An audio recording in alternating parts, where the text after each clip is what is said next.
Bismillahirrahmanirrahim. Assalamualaikum warahmatullahi wabarakatuh. Perkenalkan, nama saya Masela Rahma Fauzia Solihin, NPM 10.100.17039. Saya dari Fakultas Kedokteran Universitas Islam Bandung. Langsung saja di sini saya akan mempresentasikan penelitian saya yang berjudul Tingkat Pengetahuan Kesehatan Gigi dan Mulut pada Pekerja Wanita di PT Perkebunan Nusantara 8 Panyaran Cianjur.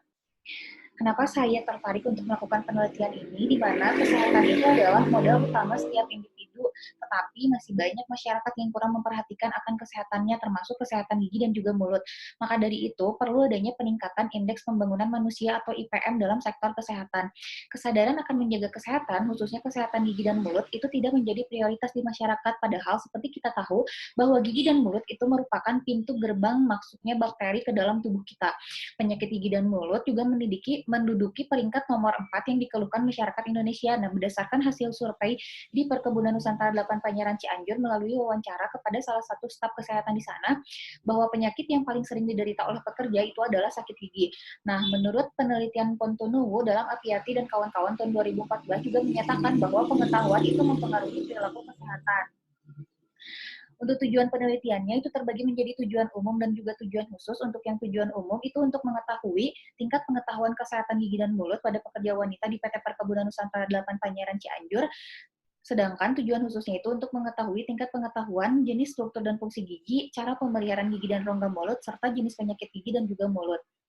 Untuk subjek penelitiannya itu ada pekerja wanita di PT Perkebunan Nusantara 8 Panyaran Cianjur. Lalu untuk metode penelitiannya adalah deskriptif observasional dengan desain penelitian cross-seksional, dan tujuannya itu untuk mengetahui tingkat pengetahuan mengenai kesehatan gigi dan mulut pada pekerja wanita di PT Perkebunan Nusantara 8 Panyaran Cianjur.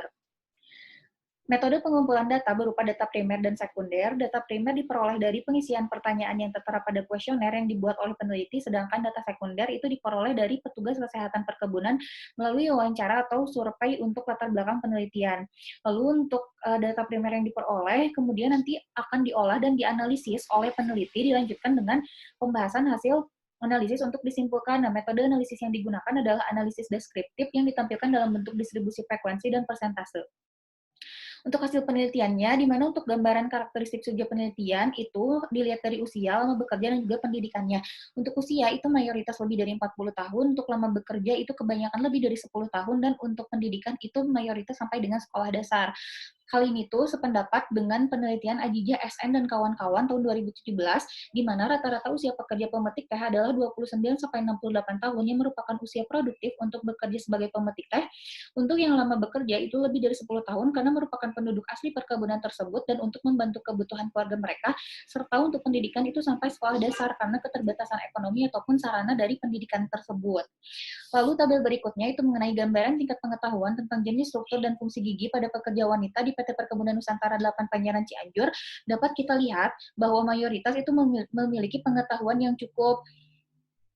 Hal ini dipengaruhi oleh dua faktor, itu ada faktor internal dan juga faktor eksternal. Hal ini tuh sependapat dengan Wawan, di mana untuk faktor internal itu ada pendidikan, pekerjaan, pengalaman, jenis kelamin, serta usia, sedangkan faktor eksternal itu ada lingkungan, sosial, budaya, dan juga ada agama. Pada subjek penelitian ini dipengaruhi oleh faktor pendidikan. Hal ini sejalan dengan penelitian Soekarno Tede dan kawan-kawan, di mana pengetahuan tersebut diperoleh dari pendidikan semasa SD, walaupun bisa didapatkan dari literasi lain. Lalu, gambaran tingkat pengetahuan cara pemeliharaan gigi dan rongga mulut pada pekerja wanita di PT Perkebunan Nusantara 8 Panyaran Cianjur. Dapat kita lihat bahwa pengetahuannya itu kebanyakan cukup. Nah, hal ini dipengaruhi oleh beberapa faktor. Hal ini sependapat dengan Kusuma Wardani yaitu faktor waktu menggosok gigi, cara menggosok gigi yang benar, waktu yang tergesa-gesa, sikat gigi yang sudah mekar, belum membiasakan membersihkan kembali sikat gigi, serta kurangnya pengetahuan tentang pasta gigi. Sehingga didapatkan hasil mengenai tingkat pengetahuan cara pemeliharaan gigi dan rongga mulut itu termasuk kategori yang cukup. Selanjutnya itu ada gambaran tingkat pengetahuan mengenai jenis penyakit gigi dan mulut pada pekerja wanita di PT Perkebunan Nusantara 8 Panyaran Cianjur. Nah, dilihat dari tabel tersebut, mayoritas memiliki pengetahuan yang cukup. Hal ini tuh dipengaruhi oleh beberapa faktor. Hal ini sejalan dengan Suanda dan Wayan, yaitu faktor perilaku, lingkungan, pelayanan kesehatan, dan juga keturunan. Pada subjek penelitian ini dipengaruhi oleh faktor usia. Hal ini sejalan dengan penelitian Komen dan kawan-kawan tahun 2019, di mana baik usia muda ataupun tua itu akan mawas diri terhadap berbagai penyakit termasuk jenis penyakit gigi dan juga mulut, sehingga didapatkan hasil mengenai tingkat pengetahuan jenis penyakit gigi dan mulut pekerja wanita itu termasuk kategori cukup. Untuk kesimpulannya, di mana tingkat pengetahuan tentang jenis, struktur, dan fungsi gigi pekerja wanita di PT Perkebunan Nusantara 8 Panjaran Cianjur termasuk kategori cukup. Lalu, tingkat pengetahuan tentang cara pemeliharaan gigi dan rongga mulut pekerja wanita di PT Perkebunan Nusantara 8 Panjaran Cianjur juga termasuk kategori cukup, serta tingkat pengetahuan jenis penyakit gigi dan mulut pekerja wanita di PT Perkebunan Nusantara 8 Panjaran Cianjur juga termasuk kategori cukup. Alhamdulillahirobbilalamin. Sekian dari saya. Terima kasih banyak. Wassalamualaikum warahmatullahi wabarakatuh.